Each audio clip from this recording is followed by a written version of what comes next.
Canal del Congreso, el canal de la Unión, presenta.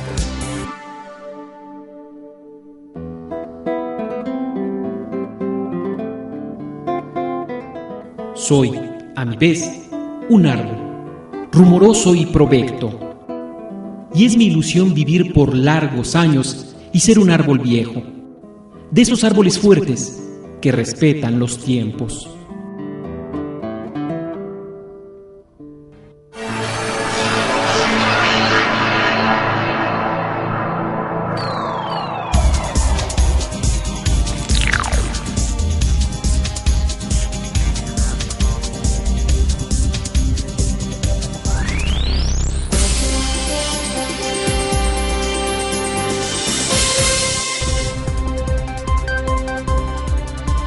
En la historia de los países, hay figuras que brillan en el momento preciso para enfrentar la adversidad con patriotismo y visión de futuro.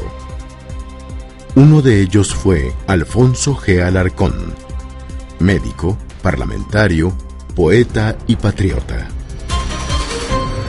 Un hombre que luchó muchísimo, que fue periodista, que fue literato, pintor, poeta, y todos los aspectos los abordó, pero con mucho carácter y muy dedicado a esas cosas. Alfonso Guillermo Alarcón Martínez nació el 25 de junio de 1884 en Chilpancingo, Guerrero. Fue hijo de Taide Martínez y Andrés Alarcón, este último diputado opositor a Porfirio Díaz y maestro destacado que contribuyó con la primera ley de instrucción pública de Guerrero en 1889. Mi bisabuelo fue también un hombre muy progresista, político además, él sí era político, auténtico. Él tuvo muchos enemigos, precisamente por las ambiciones políticas. Inclusive estuvieron a punto de matarlo, ¿no? Él se tuvo que defender. Y eso le costó, pues, algunas cosas, algunos problemas con el gobierno.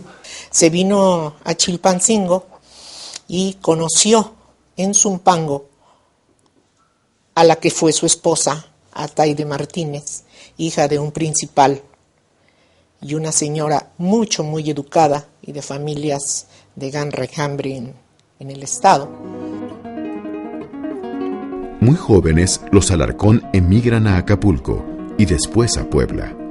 Así, a lo largo de la vida de Alfonso G. Alarcón, su cariño y sus preocupaciones se repartieron entre Guerrero, su estado natal, y Puebla, que le dio la educación.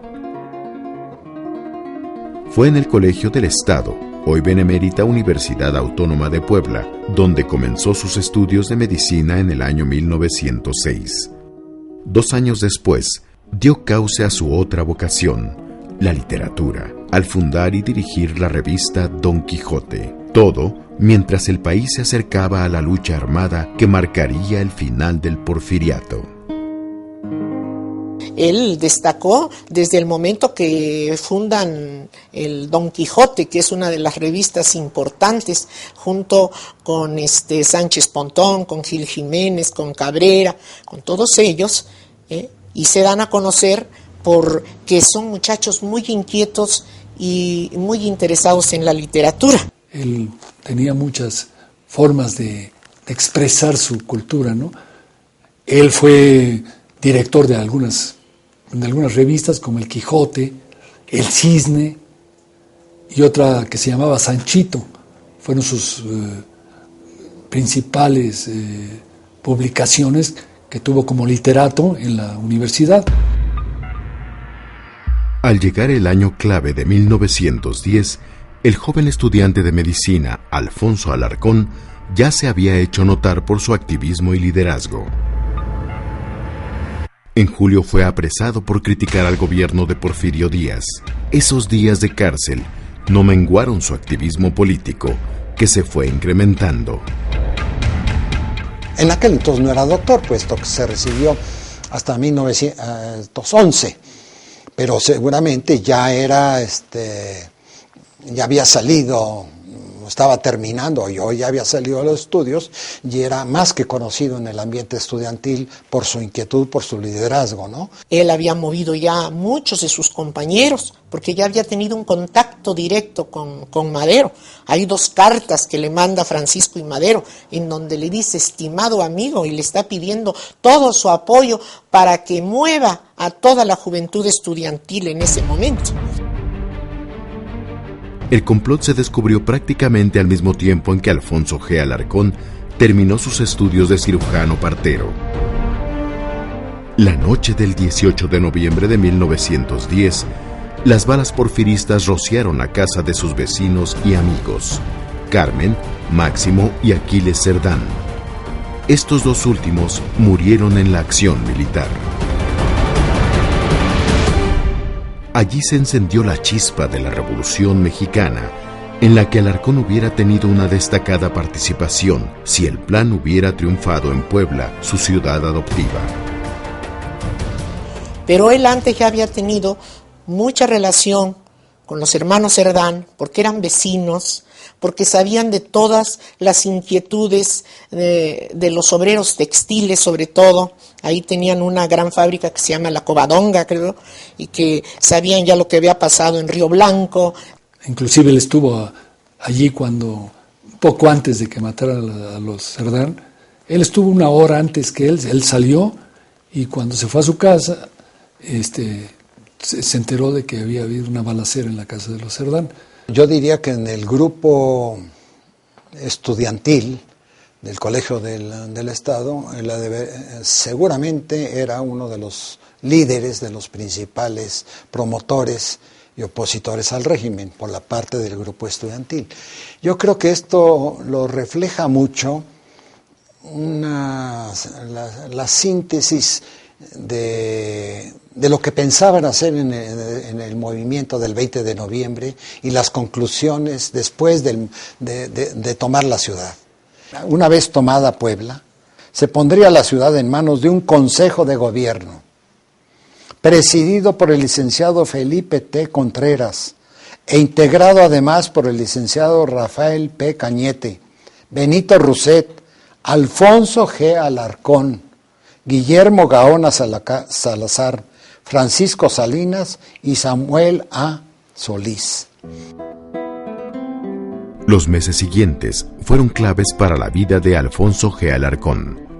Con el triunfo de la revuelta maderista, fue elegido para recibir en Puebla al futuro presidente el 14 de julio de 1911. Y en febrero de 1912 contrajo matrimonio con la joven Guadalupe Morali, de origen italiano, con quien pasaría los siguientes 40 años. Como marido fue un esposo excelso. Es decir, que ellos vivieron una etapa, un noviazgo mientras estaba la revolución, se casaron en plena revolución y siempre se comprendieron muy bien. Fueron un matrimonio como yo ya no he visto que existen. Una mujer buena, abnegada, admirada, siempre y admirable, porque siempre creyó en su esposo y verdaderamente lo admiraba. Tengo muy buenos recuerdos de él. Considerando que cuando era yo chico, pues era el mayor de los nietos, siempre me llevaba con él a todos lados, a todos los eventos, inclusive a sus visitas. En este aparente renacer de la República, hacían falta corazones dispuestos a construir el futuro, y uno de ellos fue el de Alarcón, que en septiembre llegó a la Cámara de Diputados, representando al estado de Guerrero.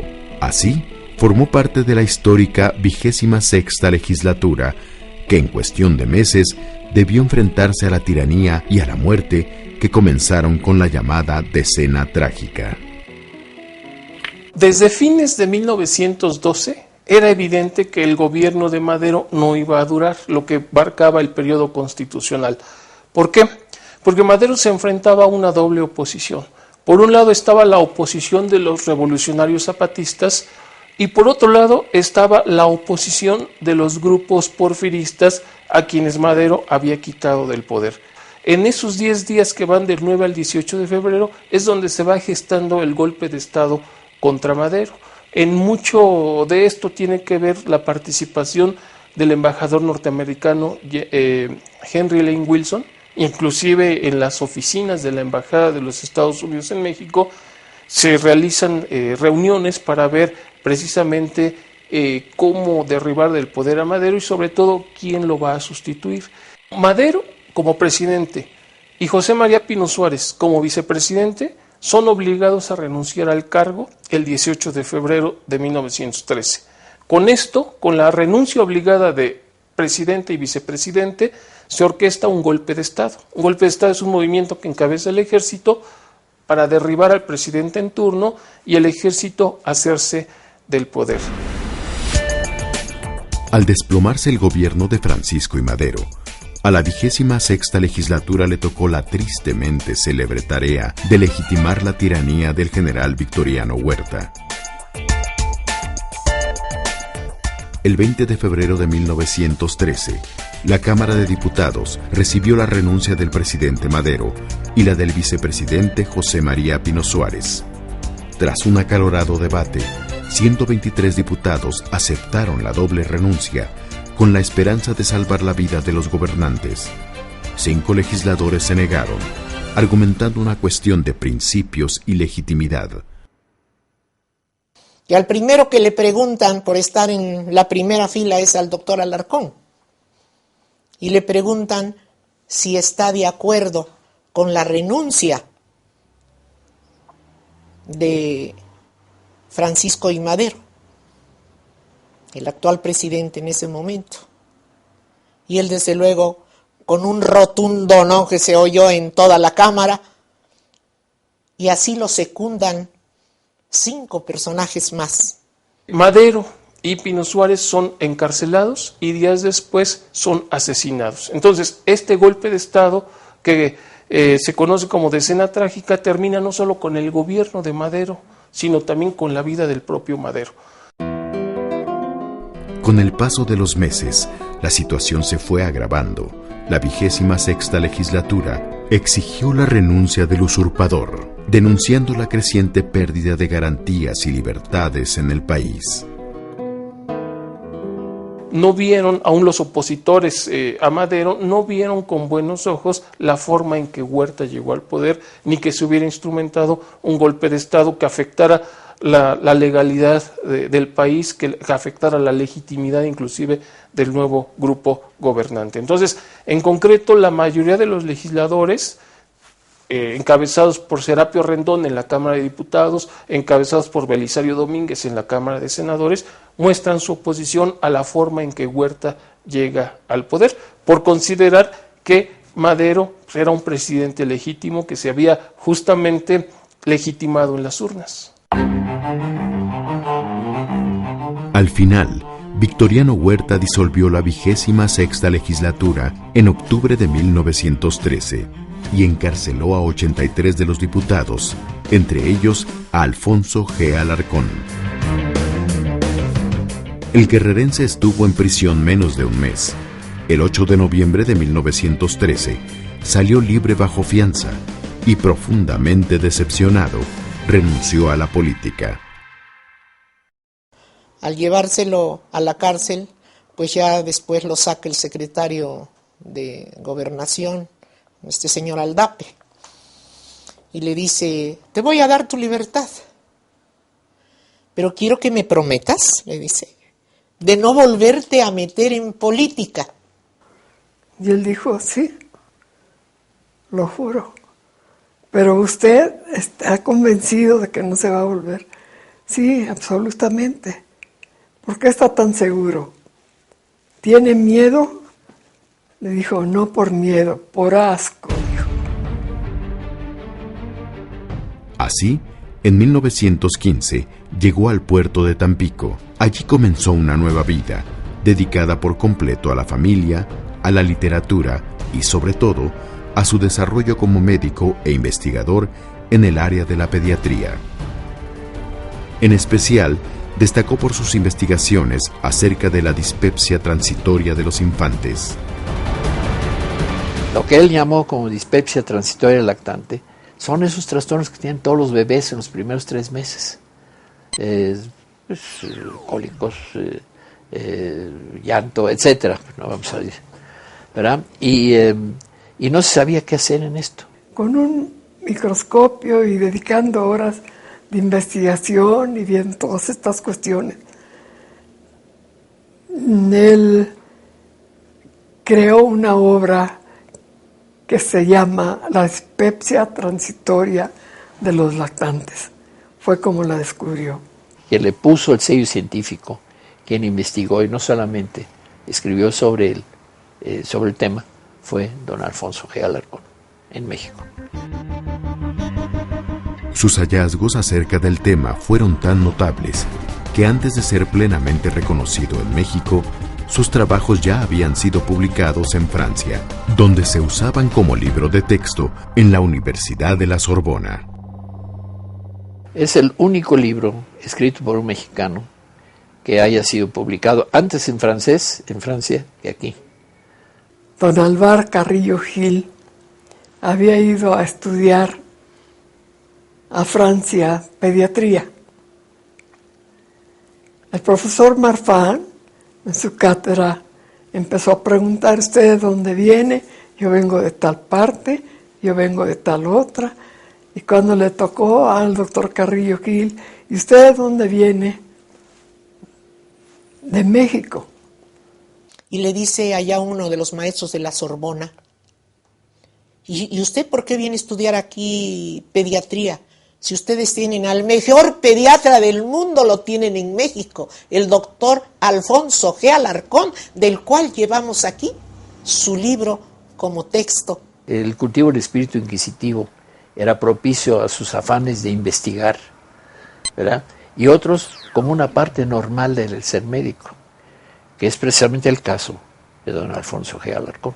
Él tiene sus grandes triunfos, sus grandes logros cuando lo mandan a Tampico, a un lugar que era insalubre, un lugar donde el paludismo estaba en primer orden, y él estaba precisamente trabajando con el problema del paludismo, con el problema de la sífilis. Lo mandaron del capitán del puerto para inspeccionar los barcos que llegaban a Tampico y ver que no vinieran gentes con enfermedades o en condiciones infrahumanas, en fin.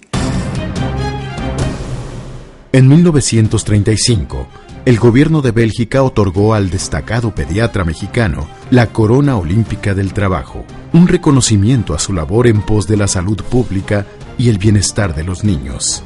A esa destacada labor estuvo dedicado el corazón de Alfonso G. Alarcón, quien también se dio tiempo para escribir poesía, epigramas, sátiras y más de 200 artículos, editoriales y libros de medicina, en los que unía ingenio, inteligencia y su habilidad artística con un profundo conocimiento de su especialidad.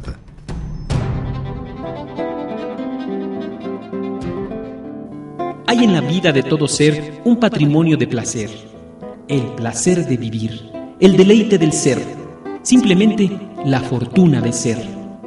Porque ser implica o significa sentir, y sentir, ante todo, es delicioso.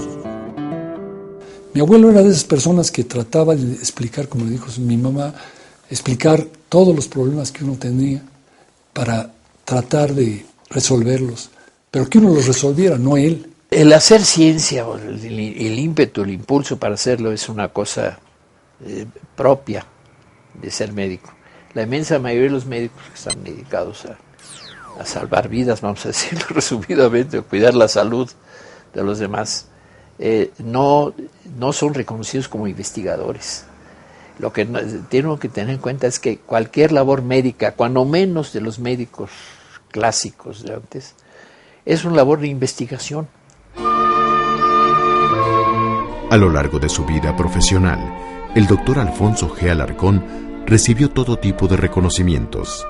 destaca la medalla Ignacio Manuel Altamirano, que se entrega a profesores distinguidos, y es que su labor docente también fue prestigiada y lo había llevado en 1936 a convertirse en el segundo rector de su alma mater, la Universidad Autónoma de Puebla, que también le otorgó el doctorado honoris causa. Alarcón fue uno de los fundadores de la Academia Mexicana de Pediatría y al final de su intensa vida regresó al Congreso. En 1952 fue electo senador por el estado de Guerrero y como tal se incorporó a la 42ª legislatura. Él decidió luchar porque quería hacer algo por su estado natal, que era Guerrero, y fue por quien salió senador por el estado de Guerrero. Estuvo haciendo su campaña como cualquier hijo de vecino. Él no fue privilegiado por el hecho de ser señalado por el presidente. Dijo, no, yo quiero ver si me admiten en mi tierra natal, ¿no? Y él fue a hacer personalmente su campaña. Evidentemente fue un individuo inmensamente creativo y enfocó sus afanes creativos a lo que era propicio en el momento, es decir, de muy joven con el presidente Madero y después tener el ímpetu de formarse como un gran médico en el extranjero. Su lema lo dice, el niño mueve al mundo. Él pensaba que el futuro del mundo pues, sería el niño, claro, y lo sabemos muy bien. Y no hay que ser un sabio para darse cuenta que si el niño está bien nutrido, el niño tiene oportunidades de jugar cuando es chico, tiene oportunidades de estudiar, entonces empiezan a engrandecer un país. Algunas caricaturas que vienen por ahí decían, ahora sí, el Senado será un Senado que trabaje en favor de la niñez. Él había hecho, junto con otros compañeros, que inclusive fueron mis maestros en la Facultad de Derecho en la Escuela de Trabajo Social,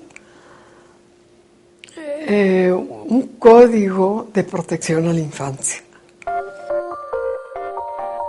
Desafortunadamente, el generoso corazón de Alarcón estaba muy débil ya para entonces. Su salud se fue deteriorando y lo obligó a dejar su responsabilidad parlamentaria en julio de 1953. El médico decayó rápidamente y falleció el 21 de noviembre de ese mismo año. 2 días antes, había recibido su último honor. Fue nombrado veterano de la Revolución Mexicana. Así terminó la vida de un ilustre mexicano, de un hombre que se entregó por completo a la medicina, al ejercicio de su profesión, a su familia, a la humanidad y a la patria, porque también fue un político que defendió al señor Madero por convicción. Ya en los últimos años de su vida ya estaba muy cansado, ya no convivió mucho con nosotros, porque pues ya su edad, aunque era muy joven cuando murió, porque era muy joven realmente, pero ya estaba agotado de tanto luchar. Yo diría que el legado es precisamente su ejemplo, su figura,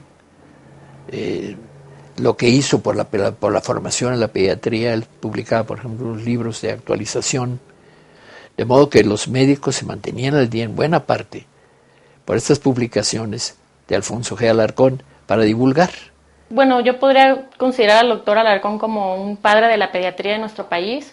Realmente fue una persona brillante, ya que él describió muchas cosas que actualmente se siguen describiendo en la literatura pediátrica. Fue pionero en esto de la dispepsia del lactante, que actualmente se considera como el cólico del lactante. y pues los mexicanos nos deberíamos de sentir orgullosos por contar con un médico de esa altura en nuestro país. Alarcón debe ser recordado como el médico en toda la extensión de la palabra, que se entrega al pueblo más que a su familia. Porque muchos dicen, yo pienso en mi familia y le voy a dejar la casa, el coche, le voy a dejar estos terrenos. Él nunca pensó en eso, siempre pensó en dejarle a la medicina, y lo que ahora muchos médicos aplican, sus investigaciones, su trabajo y su estudio para mejorar a la sociedad mexicana. Por eso cuanto se estudie y se haga a favor del Hijo del Hombre, que es a la vez el Padre del Hombre, es grande, es sublime y ennoblece a quien en ello ocupe su esfuerzo y su corazón. Durante una vida de compromiso y esfuerzo, Alfonso G. Alarcón nunca dudó en poner su corazón al servicio del futuro a través de la lucha por la libertad, la educación y el bienestar de los niños. Ese ejemplo de generosidad y valentía sigue resonando, porque este notable médico es, sin dudar, un personaje histórico del Congreso mexicano.